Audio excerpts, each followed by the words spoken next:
நம்முடைய ஒரு சுயசார்பு, சொந்தமாக முடிவெடுக்கிறது, இவற்றையெல்லாம் நாம் அடமானம் வைக்க முடியாது. இவங்க சொல்கிறதுக்கெல்லாம் இதோட நம்ம இப்போ சரி என்று சொல்லிவிட்டால் எண்ணெயை வாங்காமல் விட்டுட்டு நம்ம வேளாண் பொருட்களை திறந்து விட்டோம்னா 2 நஷ்டம். ஒன்று பாத்தியா நான் சொன்னது தான் செய்கிறாங்க.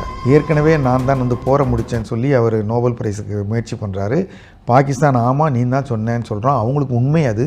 அவங்ககிட்ட போய் SOS கத்தியிருக்காங்க, சேவ் மை சோல் கத்தி தான் அவன் சொல்லி எல்லாரையும் கேட்டிருக்காங்க. நம்ம அப்படி இல்லை. நம்ம இந்த முறை அடிப்போம்னு சொன்னோம். நம்ம கையை தான் பிடிச்சி தடுத்தாங்க. நம்ம விரும்பி தான் நிறுத்தணும். அதுக்கு நம்ம உதவி பண்ணலை. அவருக்கு நோபல் பரிசு வாங்குவதற்கு அந்த கோபம் அவருக்கு இருக்குது. அமெரிக்காவை மட்டும் நாம் நம்பியிருக்க வேணாம். இந்த சமயம் அப்படி அலோவ் பண்ணிட்டா இந்தியாவில் மரபணு மாற்ற பொருட்கள் வந்துட்டால் நம்மளுடைய பொருளாதாரம் இப்போதைக்கு இந்த எக்ஸ்போர்ட்டை காப்பாற்றிக்கிறதுக்காக அவன் என்ன சொல்கிறான்னா, எனக்கு உனக்கு தலப்பா தர்றேன், நீ இடுப்பாடையை கட்டி விடுனா விடவுமா? நம்ம தலப்பாவாக நமக்கு முக்கியம் அப்படிங்கிற லெவலில் இருக்குது. நம்மளுடைய விவசாயத்தை நம்ம எக்ஸ்போஸ் பண்ண முடியாது.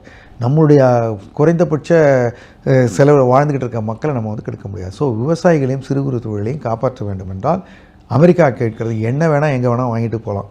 ரஷ்யாக்கிட்ட கூட பேசி ஒரு சமாதானம் பண்ணிக்கலாம். இப்படி ஒரு இக்கட்டான சூழ்நிலை இருக்குது. ரஷ்யாவோட வாங்குகிற எண்ணெயிலையும் லாபம் குறைஞ்சிக்கிட்டே வருதுன்னு சொல்கிறாங்க. முன்னாடிலாம் ஒரு பீப்பாய்க்கு $10 அளவுக்கு விலை வேறுபாடு இருந்தது. இப்போ குறைந்து கொண்டே வந்திருக்கிறது.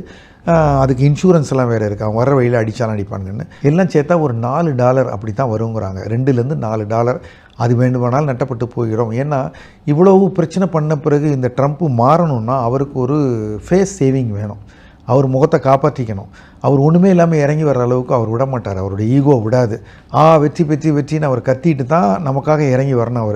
அவர் வெற்றி பெறுறதுக்கு நமக்கு அதிகம் பாதிக்காத இடத்துல நம்ம அவர் கொஞ்சம் விட்டு கொடுக்கறது தான் கொஞ்ச நாள் கழித்து நமக்கு சொல்லக்கூடிய தீர்வாக இருக்கும். நம்ம அமெரிக்காவுக்கு குறிப்பிட்ட இவங்க திருப்பூர்லேருந்து ஏற்றுமதி ஆகி கொண்டு இருக்குதுன்னா 21ஆம் தேதிக்கு மேலே போடுற பில்லுகள் எல்லாம் அங்கே அந்த பொருள் அந்த நாட்டுக்கு போகிற போது 50% டேக்ஸ் கட்டிட்டு தான் அவங்க எடுக்க முடியும், அந்த பொருளை கிளியர் பண்ண முடியும்.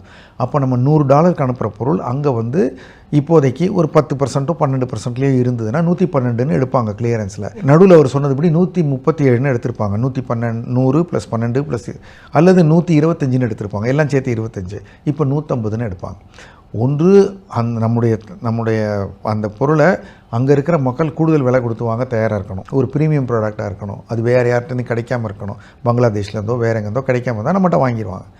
அல்லது அங்கே இம்போர்ட் பண்ணிக்கிறவர் என் லாபத்தை நான் கொஞ்சம் குறைச்சிக்கிறேன், நீங்கள் கொஞ்சம் குறைச்சிங்கன்னு நம்மளையும் கேட்கலாம். நம்மளை விலை குறைக்க சொல்லுவார். விலையை குறைக்கிறது நமக்கு நஷ்டமாயிடும். அப்போ நீங்கள் $100 கொடுத்துட்டு இருந்தீங்க, இப்போ ரொம்ப டேக்ஸ் போட்டார், நீங்கள் $80 கொடுங்க, $90 கொடுங்கன்னு கேட்பாங்க. இப்போது ஈரான்லாம் அப்படி தான் கேட்குறதா சொல்கிறாங்க. அப்படி கேட்டால் அந்தளவுக்கு நம்மளுடைய லாபத்தை குறைத்து கொள்ள வேண்டும் அல்லது நாம் நட்டப்பட வேண்டும். அந்த வியாபாரம் வேணும்னா நம்ம திருப்பூர் திடீர்னு ஆளுங்களை வீட்டுக்கு அனுப்ப முடியாது, கடனை கட்டணும் எல்லாம் இருக்கும். அந்த நஷ்டத்தை டெம்பரரியாக நம்ம சந்திக்கணும். இதுலேருந்து எப்படி வெளியில் வரலாம்னு நம்ம பார்க்கணும். மாற்று ஏற்பாடுகள் எப்படி முன்னாடி சப்ரைம் பிரச்சனை வந்தபோது அமெரிக்காவிலேருந்து வியாபாரங்களை ஐரோப்பாவுக்கு கொஞ்சம் மடமாற்றணுமோ, அமெரிக்காவை மட்டும் நம்பக்கூடாதுன்னு புரிந்து கொண்டோமோ, அது மாதிரி இப்போ இன்னமும் நம்ம வெளியில் இடங்களில் தேட வேண்டிய நிலைமை வரும். அதனால் இப்போ சொல்கிறாங்க நிஃப்டி ஸ்டாக்ஸ் அப்படின்னு சொல்லி பார்த்தா 9% ஆஃப் நிஃப்டி ஸ்டாக்ஸு இந்த US எக்ஸ்போர்ட்டில் எக்ஸ்போஸ்ட் அப்படிங்கிறாங்க. அதில் சாஃப்ட்வேர் தான் பெரும்பாலும் இருக்குது, அதிகமான இல்லைங்கிறாங்க.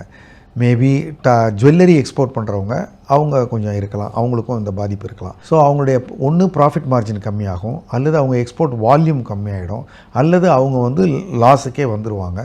அது அவங்க பிரியம், அங்கே பண்ணுமா வேணாமாங்கிறது முடிவெடுக்கிற வரைக்கும் அந்த நஷ்டம் அவங்க சந்திக்கணும். அப்படி ஒரு நிலைமை இருக்குது.